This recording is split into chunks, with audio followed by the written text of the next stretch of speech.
Türkmenistanyň öňki awtoritar prezidenti Gurbanuly Berdimuhammedowyň 29-njy iýundaky dogulun gününe gabat ýurdun durly künjeklerinde mejburi aýdym saat we medeni çäreler geçirilýär. Mundan başga da häkimetler ýurdun agyr ykdysady çökünlik bilen ýüzbe-ýüz bolup duran mahaly odolky ýyllaryň tejribelerini eýerip daşary ýurt bagyşy taýdandylaryň konsertlerine hem gurnaýar. Lewap welaýatynyň dolandyrys merkezi Türkmenabadda 15 ýyllyk häkimeti döwründe adam hukuklaryny berkdepelemekde tanqidlenen Gurbanuly Berdimuhammedowyň 65 ýaşynyň dolmagy münasibetli kanun goraýjy gulluklaryň işgärlerini, şol tanda ýol polisiýasyna bayramçylyk libaslaryny ýagny ak köýnekde işlemek buýruldy. Mundan başga da Türkmenabadly büdjetçilere iş saatlarından soň şäheriň seýilgählerinde gurnuljak aýdym saat konsertlerini hukmany gatnaşmalydygy tawsyryldy. Bugün Türkmenabadda howanyň temperaturasynyň 46 gradusa çenlik gyzmagyna garaşylýar. Bu jokrama yssyda daşary umuman çykar ýaly däl. Günüň şöhleleri beýnini gaýnadyp gelýär.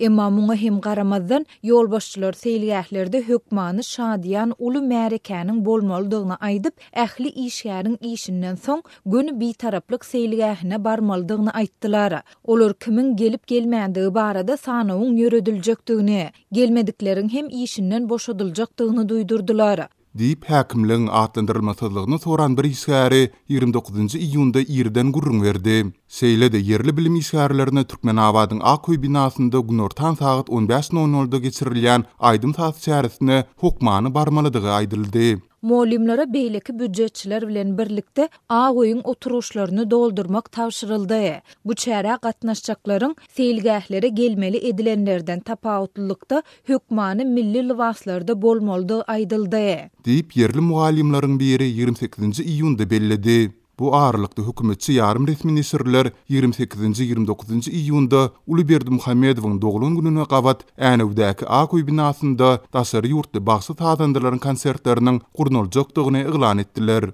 Maglumat görä Änewde boljak konsertde Dr. Alban, Eykyn, Demet Akalyn, Amani Svisi, Emin Agalarow, Artik and Esti Topary we beýlikler çykyş eder. Sözün gerdisine bellesek bu konsertler Hazarýaky döwletleriniň baş tutanlarynyň 29-njy iýunda Berdimuhammedowyň 65 ýaşynyň dolýan gününde Aşgabatda geçirilen Kaspi sammitine we medeniýet hepdeliginiň soňky jemleýici günlerine hem gabat geldi. Sol bir wagtda Türkmen hökümeti ýurdun agyr ykdysady çökünlik, adyk etmezçiligi bilen ýüzbe-ýüz bolýan mahaly adatçy bolýaly. Bu hili dawarlary çykarýan mali teristleri barada asla maglumat bermeýär. Mundan öňki ýyllarda Gurbanuly Berdimuhammedowyň dogulun gününe gabat gurnulan dawarlaryň iň gözi ileni 2013-nji ýylda bolupdy. Sonda Amerikan belli aýdymçysy Jennifer Lopez'in Berdimuhammedowy 56 ýaşynyň dolmagy münasibetli çykyşy üçin $1,5 milyon möçberinde pul gazanandygy aýdylypdy. Sol bir wagtda Lopez'in Berdimuhammedowyň şanyna dogulun günüňiz gutly bolsun, jenap prezident diýip hiňlenmegi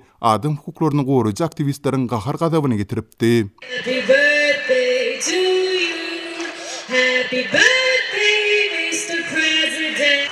Lopez'in Türkmen lideriniň dogulun gününde aýdym aýtmagy dünýä medeniýetinde da bir tanqida tezi bar bolupdy. Forbes nesirinde Jennifer Lopez'in söýgüsiniň bahasy bar. Türkmenistanyň diktator üçin çykyş edýär atly makala hem çap bolupdy. Köp sany tanqidleriň izi bilen Jennifer Lopez'in wekili beýanat ýaýratdy. Onda hususan da egerde Türkmenistanda adam hukuklary bilen bagly islendik mesele barada bilinen bolsa-da Jennifer bu çäre gatnaşmazdy diýip bellenipdi.